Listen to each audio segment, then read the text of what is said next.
Hello दोस्त, कैसे हैं आप सबों को आपके अपने चैनल शर्मा जी कुमार यादव पे एक बार फिर से स्वागत है। आइए आज हम लाइट चैप्टर जो क्लास 10th के लिए चलता था, लाइट, उसका पार्ट जो होगा, पार्ट नंबर 6 होगा। 5 तक हम दे दिए। जिन विद्यार्थीगण अगर नहीं देखे हैं जाके पहले 1 से देखिए, तब अच्छा से समझ में आएगा। नहीं भी देखिएगा तो आपका मर्जी है, आप जानिए। आइए हम पढ़ेंगे आज इमेज के बारे में। ये मान लीजिए अभी कुछ नहीं लिखा हुआ है, ये आलतू फालतू चीज है। इमेज को हिंदी में बोलते हैं प्रतिबिंब। तो इमेज देखिए, इमेज दो प्रकार के होता है, वर्चुअल इमेज और रियल इमेज। रियल इमेज को बोलते हैं वास्तविक प्रतिबिंब और वर्चुअल इमेज को बोलते हैं काल्पनिक प्रतिबिंब। तो सबसे पहले प्रतिबिंब कहते हैं क्या है? मान लीजिए किसी बिंदु वस्तु से आ रही, मान लीजिए यहाँ पे कोई बिंदु है, यहाँ मान लीजिए हम यहाँ से टर्च मारना शुरू कर दिए। यहाँ से जब टर्च मारना शुरू करेंगे तो इधर प्रकाश की आएगी। तो मान लीजिए किसी बिंदु वस्तु से आ रही प्रकाश की किरणें जिस बिंदु, आप मान लिया आ रहा है यहाँ पे कोई सतह है, तो कहीं पे आके तो प्रकाश टकराएगा। टकरा के परावर्तन या अपवर्तन, टकरा कर परावर्तन या अपवर्तन के बाद जिस बिंदु पर संस्तृत होता है। संस्तृत का मतलब क्या होता है सो समझिए। संस्तृत जो होता है, एक बिंदु पे आके यहाँ पे जो मिल गया, यहाँ पे आके जो मिलता है, उसी का नाम है संस्तृत और असंस्तृत। तो समझ गए, हट जाता है तो क्या कहेंगे? संस्तृत होती है या उस बिंदु पे से असंतरित होती है, मतलब रुकती है या मतलब रुक भी जाती है या भाग भी जाती है। संस्तृत और असंस्तृत होती है, उसे हम लोग क्या बोलते हैं? तो उसे हम लोग बोलते हैं प्रतिबिंब। जब डाइवर्ज हो जाता है वही तो प्रतीत होती है, जब क्या होता है तो उसे हम लोग बोलते हैं प्रतिबिंब। अब कह देगा प्रतिबिंब कितने प्रकार का होता है? तो इमेज 2 प्रकार का होता है। एक होता है काल्पनिक, एक होता है वास्तविक, जिसको हम बोल दिए रियल और इमेजिनरी, वर्चुअल। रियल मतलब वास्तविक और वर्चुअल मतलब काल्पनिक। काल्पनिक का ही दूसरा नाम है आभासी। काल्पनिक का दूसरा नाम क्या है? आभासी। अब सर जी सबसे पहले पढ़ेंगे वास्तविक प्रतिबिंब किसे कहते हैं। सबसे पहला तो आप क्वेश्चन हो गया। तो वास्तविक प्रतिबिंब के लिए देखिए, वास्तविक प्रतिबिंब हम लोग पढ़े हुए हैं।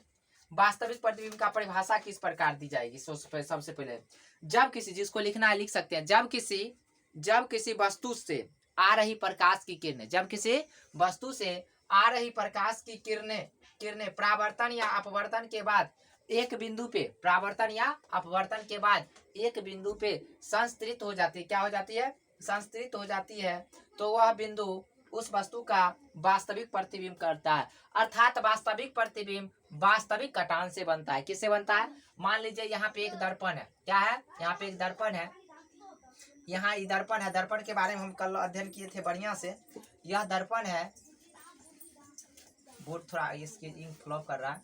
इस दर्पण है। इस दर्पण में अब देखिए, यहाँ से मान लीजिए कोई मेरा इमेज है, यहाँ से हम छोड़ते हैं तो यहाँ पे बनता है, यहाँ से आके यहाँ पे, तो यहाँ पे जो आएगा ये सब वास्तविक प्रतिबिंब होगा। ये सब क्या होगा? वास्तविक होगा।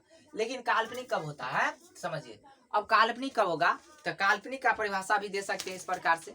काल्पनिक का परिभाषा किस प्रकार से देंगे? देखिए, वर्चुअल इमेज बोलते हैं काल्पनिक को।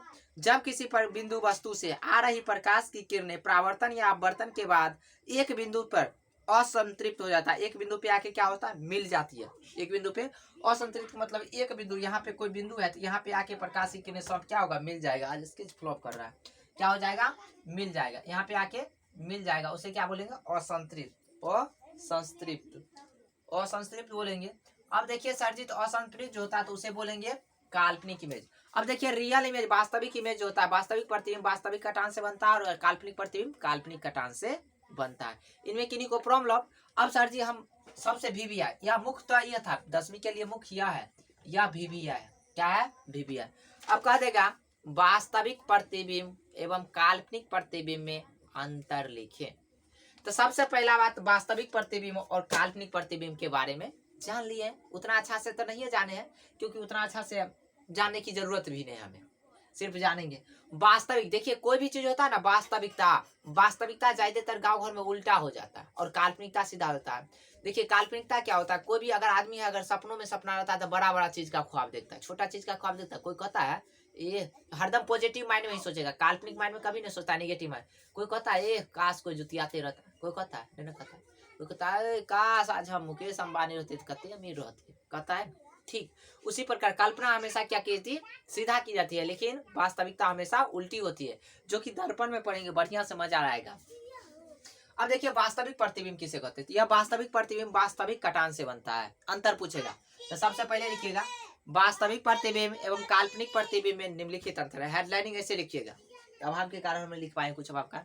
तो वास्तविक प्रतिबिंब वास्तविक घटना से बनता है, वास्तविक प्रतिबिंब और काल्पनिक प्रतिबिंब में अंतर निम्नलिखित है। अब लिखिएगा पॉइंट, वास्तविक प्रतिबिंब वास्तविक घटना से बनता है, देखिए लिख दिया, वास्तविक प्रतिबिंब वास्तविक घटना से बनता है, जिसको उतारना होगा उतार लीजिएगा। काल्पनिक प्रतिबिंब काल्पनिक पटान से बनता है। यह प्रतिबिंब, यह का मतलब क्या, वास्तविक, वास्तविक प्रतिबिंब वास्तविक कटान से बनता है, काल्पनिक प्रतिबिंब काल्पनिक कटान से बनता है। यह प्रतिबिंब, वास्तविकता हमेशा क्या होती है, उल्टा होती है। अभी बताएं वास्तविकता हमेशा उल्टा, क्योंकि कोई नहीं कहता जाए काश हमरा कोई जुती आवे तुरते, कोई कहता है नहीं, कोई काश आज कुछ हम बन जाते, फलना जॉब हो जाता, पढ़ने से होगा जॉब की थोड़ी वही से हो जाता है। तो यह वास्तविक प्रतिबिंब, यह प्रतिबिंब हमेशा क्या होता है, उल्टा होता है। काल्पनिकता हमेशा क्या होती है, सीधा होती है। यह प्रतिबिंब हमेशा सीधा। इस प्रतिबिंब को पर्दा पर, पर्दा समझते हैं ना, पर्दा पर उतारा जा सकता है। वास्तविक प्रतिबिंब को पर्दा पे उतारा, लेकिन काल्पनिक प्रतिबिंब को पर्दा पर उतारा नहीं जा सकता है। यह दर्पण के सामने बनता है, यह दर्पण के सामने बनता है और यह दर्पण के पीछे बनता है। अब लिखेंगे लास्ट में, अतः वास्तविक प्रतिबिंब एवं काल्पनिक प्रतिबिंब में मुख्य अंतर यही था। और आज हम इतना ही रखेंगे जितना हम लोग पढ़ाए हैं। तो पूछ देगा वास्तविक प्रतिबिंब कितने प्रकार के होते हैं, 2 प्रकार के। कौन कौन, वास्तविक प्रतिबिंब, काल्पनिक, काल्पनिक का दूसरा नाम आभासी प्रतिबिंब। अब आगे हम लोग जानेंगे, आज की वीडियो में इतना ही रखेंगे, कल और आगे लेकर आएंगे। कल जो महाभिविया होगा, मानेंगे दर्पण जो पढ़ रहे थे, अवतल दर्पण उत्तल दर्पण क्या होता है, कैसे उसमें कितना प्रतिबिंब बनता है नहीं बनता है, सबके बारे में डिटेल से हम लोग कल पढ़ेंगे। चिन्ह परिपाटी यार इतना अच्छा से पढ़ेंगे, जो न्यूमेरिकल पार्ट के न्यूमेरिकल के सीरीज दे देंगे। तो चलिए आज के लिए इतना ही रखते हैं। आज 1 में है मजदूर दिवस है, तो मजदूर दिवस है तो आप लोग भी जानते हैं मजदूर दिवस का मतलब क्या होता है। मजदूर लोगों के लिए आज मजदूर दिवस मनाया गया। आज के लिए इतना ही पे रखते हैं। जय हिंद, जय भारत। Okay, thanks.